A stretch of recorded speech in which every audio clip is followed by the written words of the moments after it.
इस वीडियो में सबका स्वागत है दोस्तों। ये वीडियो शुरू करने से पहले आपके एक फायदे की बात जरूर कहना चाहूंगा।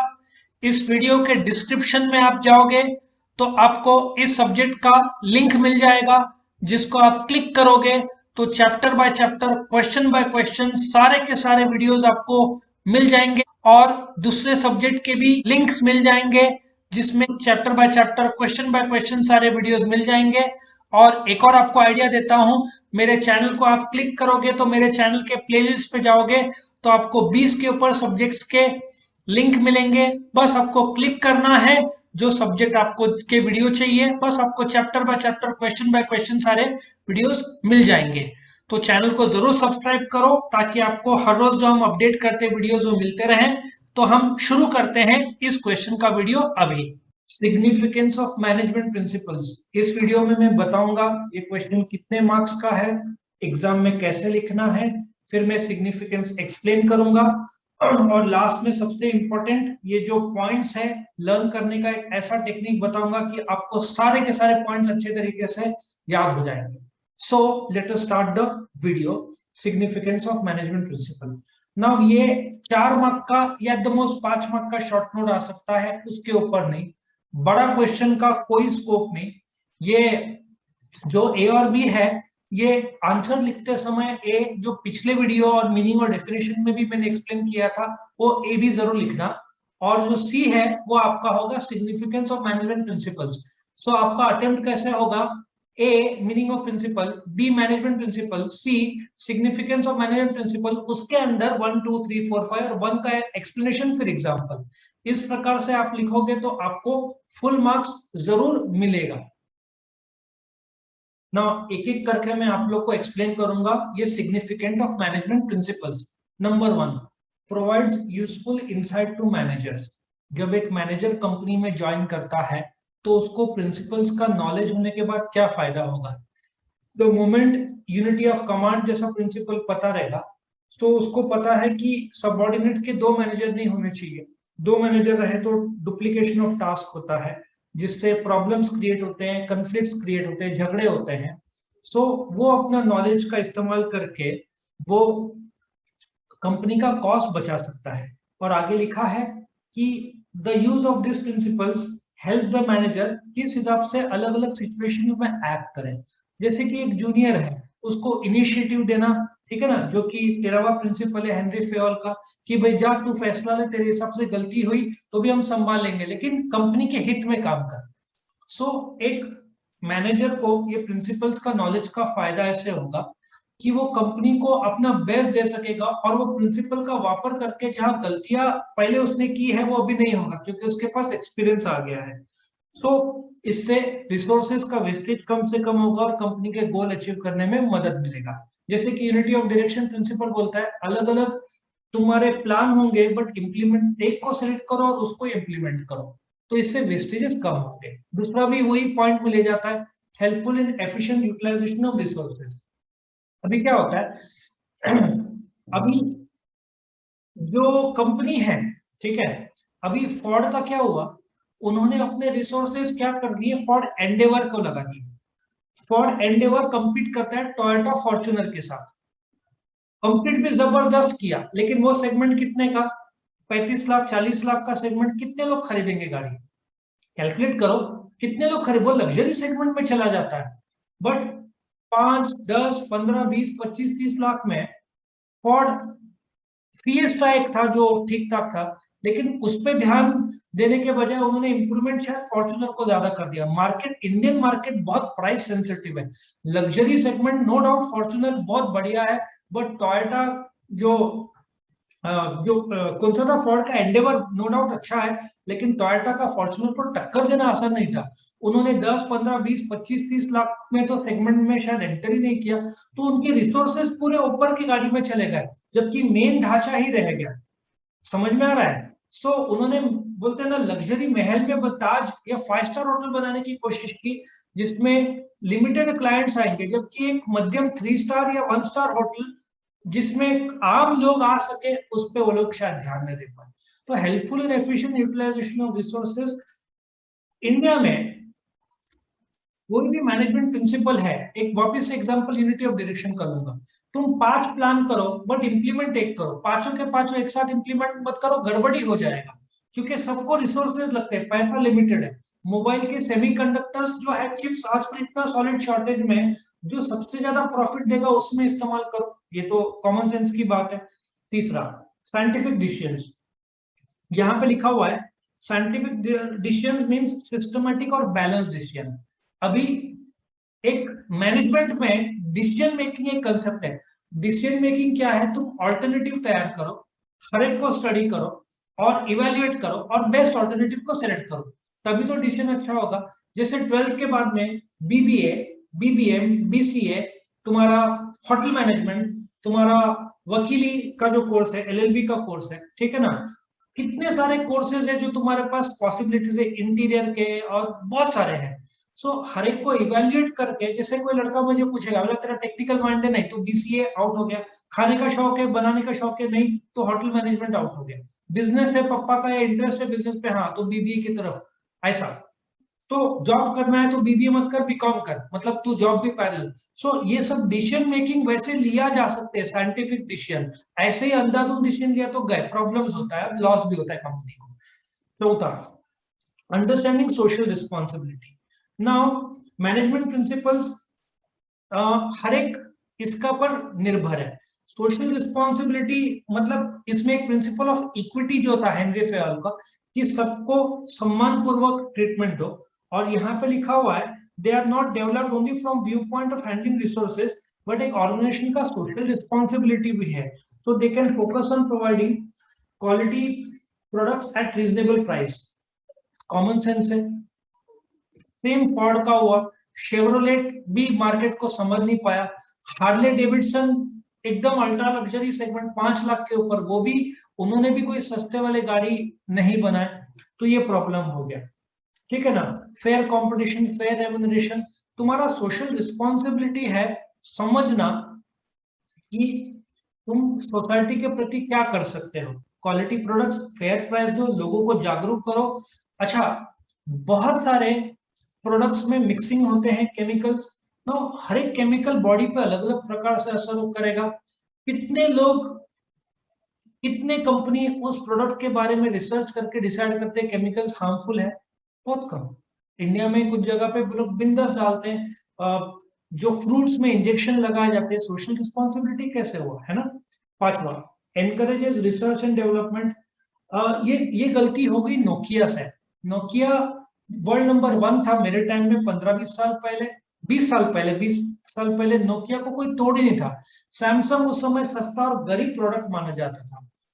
नोकिया ने एंड्रॉयड अडॉप्ट नहीं किया जल्दी, बहुत देर हो चुकी, सैमसंग ने अडॉप्ट किया। HTC, blackberry, HTC window based mobile था, उन्होंने एंड्रॉयड को स्वीकारा नहीं। एचटीसी कहाँ है अभी, ब्लैकबेरी कहाँ है अभी, नोकिया कहाँ है अभी। सोनी भी एक समय था, सोनी कभी मोबाइल हैंडसेट आए थे, सब गायब हो गए। जो टिके वो लोग ने एंड्रॉयड अडॉप्ट किया, एप्पल ने खुद का आईओएस बिल्डअप किया। सो रिसर्च और डेवलपमेंट तो जरूरी है, नहीं तो फिर कंपनी प्रोग्रेस नहीं कर पाएगा। फोर्ड का भी यही हुआ कि वो लोग ने रिसर्च हायर एंड पे किया, मीडियम बिटवीन से 8 to 15, होंडा सिटी के कंपटीशन में कोई गाड़ी नहीं, स्कोडा सुपर 20-25 लाख में कोई गाड़ी नहीं, तो इसमें तो नुकसान होना ही था उनको। तो रिसर्च एंड डेवलपमेंट में ये लोग बोलते हैं R&D always works to find out new techniques. अभी एक एग्जांपल देता हूँ, सोनी कंपनी 6% प्रोडक्शन कॉस्ट में, उनका रिसर्च में सेल्स का 6% खर्चा करती है। लैपटॉप्स बंद कर दिए उन्होंने, वायो नाम के बहुत बढ़िया लैपटॉप्स आते थे, सो करीना कपूर ब्रांड एम्बेसडर थी उसकी, लेकिन नहीं सक्सेस। उन्होंने सिर्फ क्या किया, कलर अलग अलग रंग बिरंगी लैपटॉप्स लाए, उस जनरेशन में काफी फेमस हुए यंगस्टर्स, पर उसका कॉस्ट ज्यादा था, बाकी के कंपैरिजन में ज्यादा था। और डेल, एचपी, ये लोगों ने बोलते ना focus customer friendly, price friendly रखा, और वो लोग जीते मार्केट में, तो सोनी नहीं टिक पाया, उन लोगों ने बंद कर दिया। सो रिसर्च एंड डेवलपमेंट, आज तुम बोलते ना लैपटॉप कोई भी कलर दो, बैक कवर कितने का आएगा, 200-500 रुपए लेकर कोई भी बैक कवर लगा देगा यंगस्टर। हमारे जैसे प्रोफेशनल्स जो है वो बैक कवर नहीं लगाएंगे, वैसा का वैसा रखेंगे, लेकिन किसको इंटरेस्ट है बैक कवर में? नॉर्मल प्लेन रखो ना, यंगस्टर्स के लिए डिजाइन कर रहे हो तो बैक कवर के अलग अलग रंग का कॉस्ट फिर बढ़ता है, क्योंकि तुमको अलग अलग पेंटिंग का रिसोर्सेज अलग अलग जगह पर डालने पड़ते हैं, प्रोडक्शन रुक सकता है वो कलर नहीं हो तो ये प्रॉब्लम R&D का हो गया। उन्होंने मल्टीपल कलर्स दिया, लेकिन कंटेंट जो अंदर का है ना वो उसका कॉस्ट ज्यादा रखा। छठवा, helps to coordinate and control. यहाँ पे बोल रहे हैं कि मैनेजर बेटर कोऑर्डिनेट और कंट्रोल कर सकते हैं। It is very challenging to create coordination and cooperation among different employees working. मैंने इसका एक चार्ट बताया था, स्केलर चेन, ठीक है ना। स्केलर चेन में एक एम्प्लॉय को अपने मैनेजर से पूछने की जरूरत है। फॉर एग्जांपल प्रोडक्शन डिपार्टमेंट को आदमी को सेल्स के डिपार्टमेंट में जाने के लिए प्रोडक्शन के मैनेजर से पूछने के लिए डायरेक्टली गैंग प्लैंक मैंने बताया था, ये इसके बाद वाले वीडियो में गैंग प्लैंक बताऊंगा। बोलने का तात्पर्य वो ऐसा मैं बता दूं।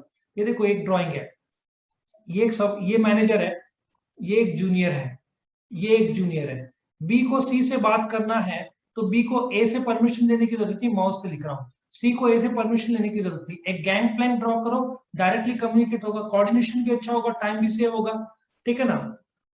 और लास्ट में डेवलप्स ऑब्जेक्टिव अप्रोच। सी एक जमाने में बोलते हैं ना, ऑब्जेक्टिव अप्रोच ये बोलता है कि बिजनेस अपॉर्चुनिटीज मैनेज, हर एक चीज का ना यू कैन हैव गोल्स, हर एक चीज का यू कैन हैव कैलकुलेशंस, इधर कितना रिसोर्सेज लगेगा, ठीक है ना, ये रिसोर्सेज ज्यादा है क्या कम है। सो मैनेजमेंट प्रिंसिपल्स बताता है कि तुम अलग अलग प्लान्स, हर एक प्लान्स का कॉस्ट कितना है, कितना एनर्जी जाएगा, कितना रिजल्ट आएगा। तो it creates an objective approach. Subjective approach is just a general discussion कि वो फेयर है कि नहीं, बट मैनेजमेंट ऐसा नहीं चलता है। There are always cost and there are always benefits, cost benefit analysis बोलते हैं। हर चीज में तुमको ऑब्जेक्टिव अप्रोच लाना पड़ेगा, करेक्ट। तो सिर्फ 7 पॉइंट्स थे, बट इसको भी लर्न करने के लिए हमने बहुत अच्छे तरीके से एक स्टोरी बनाया है। आई होप तुमको काम में आएगा। ये जो स्टोरी है, ये घंटा गाड़ी का जो स्टोरी है। घंटा गाड़ी मतलब ये नासिक में मैं बोल रहा हूँ कि सवेरे कचरा कलेक्ट करने के लिए एक गाड़ी आती है, उसको घंटा गाड़ी बोलते हैं, म्युनिसिपैलिटी का है वो। तो बिल्डिंग के लोग जाकर उस गाड़ी में कचरा देते हैं, सो बाहर नहीं फेंक सकते, करेक्ट, फाइन से बाहर फेंकने का। सो पहला पॉइंट क्या है, घंटा गाड़ी door to door service provide करती है। एक्चुअली डोर टू डोर घर के अंदर नहीं आती, बिल्डिंग के बाहर आके रुक जाती है। ऐसा सोचो, door to door service provide करती है, जिसको साइट देखते ही घर के मैनेजर जो हाउसवाइफ है लेकर कचरा बाहर लेकर बाहर आती है। ऐसे सोचो, घंटा गाड़ी डोर टू डोर, सोचो door to door service provide provide हो गया पहला पॉइंट। जैसे ही घंटा गाड़ी साइट हुई, inside useful insight to manager, घर की मैनेजर कौन है, हाउसवाइफ, वो कचरा लेकर बाहर आती है कचरे के डब्बे में। और हेल्पफुल इन, बाहर आने से पहले मैंने एक एग्जांपल लिया, इतना तो इंडिया में नहीं, इंडिया में गीला कचरा एक सूखा कचरा, पर अलग अलग तुम प्लास्टिक का ई वेस्ट है ना, पार मेटल, अलग अलग ऑर्गेनिक, ऐसा पेपर, पार नहीं पेपर है वो। सो तुम ऐसे सोचो कि गाड़ी हेल्पफुल है कचरा का एफिशिएंट यूटिलाइजेशन में। तुम सोचो एक जमाना आएगा तुमको बोला होगा पेपर अलग रखो, ठीक है ना, यहाँ पे क्या लिखा है, ग्लास अलग, मेटल अलग, ऑर्गेनिक अलग, ई वेस्ट अलग। तो तुम हाउस वाइफ घंटा गाड़ी आने से पहले जो कचरे का रिसोर्सेज है अलग अलग करती है, और उसमें भी साइंटिफिकली लास्ट में अलग अलग करने के बाद एक गीला कचरा और एक सूखा कचरा। वैसे गीला का I think it is green और सूखा का ब्लू है, ब्लू गीले का है और ग्रीन सूखे का, ऐसा सोचो, ठीक है। तो कैसे, जैसे घंटा गाड़ी आई, door to door service provide करती है, प्रोवाइड साइट, साइट में आई तो घर की मैनेजर कचरा लेकर जाती है, उससे पहले वो रिसोर्सेज के तौर पर एफिशिएंट यूटिलाइज करती है, अलग अलग कचरे को बांटती है, फिर डिसीजन लेती है सारे के सारे कचरे को 2 भाग में बांटना, गीला कचरा, सूखा कचरा। उसके बाद में नेक्स्ट पॉइंट क्या है, कचरा देते समय जो लोग आते हैं, बहुत सारे हाउसवाइफ एक साथ आते हैं, मास्क पहनकर आते हैं, वो लोग सोशल डिस्टेंसिंग रखते हैं, ऐसा सोचो, सोशल डिस्टेंसिंग। और फिर अभी क्या होता है, इतने सालों से कचरा जा रहा है, हांगकांग या सिंगापुर में वो लोग कचरे को इलेक्ट्रिसिटी में कन्वर्ट करते हैं, ठीक है। तो म्युनिसिपैलिटी एनकरेज करती है स्टूडेंट्स को कि वेस्ट मैनेजमेंट से इलेक्ट्रिसिटी कैसे क्रिएट किया, उसका रिसर्च एंड डेवलपमेंट करें।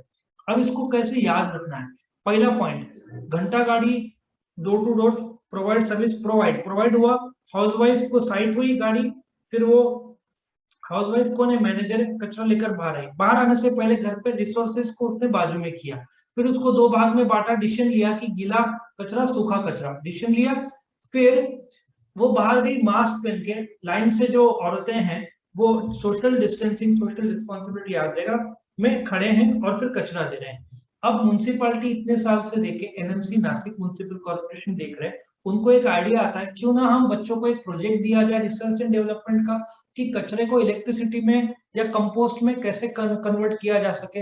ये म्यूनसिपालिटी नासिक का एनकरेज करता है रिसर्च एंड डेवलपमेंट का। अब एनकरेज करता है तो तो घंटा गाड़ी, बच्चे लोग कुछ इन्वेंट करते हैं म्यूनसिपैलिटी के साथ मिलकर, ऐसे सोचो, तो घंटा गाड़ी कोऑर्डिनेट करके हेल्प करती है नासिक के कचरा। अब नासिक में एक जगह है विल्होड़ी करके, ठीक है ना, विल्होड़ी करके, जहां पे सारे के सारे घंटा गाड़ी, उस विल्होड़ी करके एक जगह है, वहां पे सारे घंटा गाड़ी कोऑर्डिनेट होके एक जगह पे जाके वहां पे जमा होता है कचरा।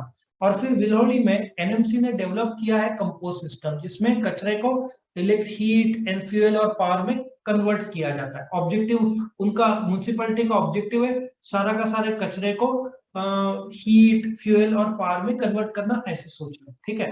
वापस एक बार रिवाइज करें ताकि ख्याल में आ जाए।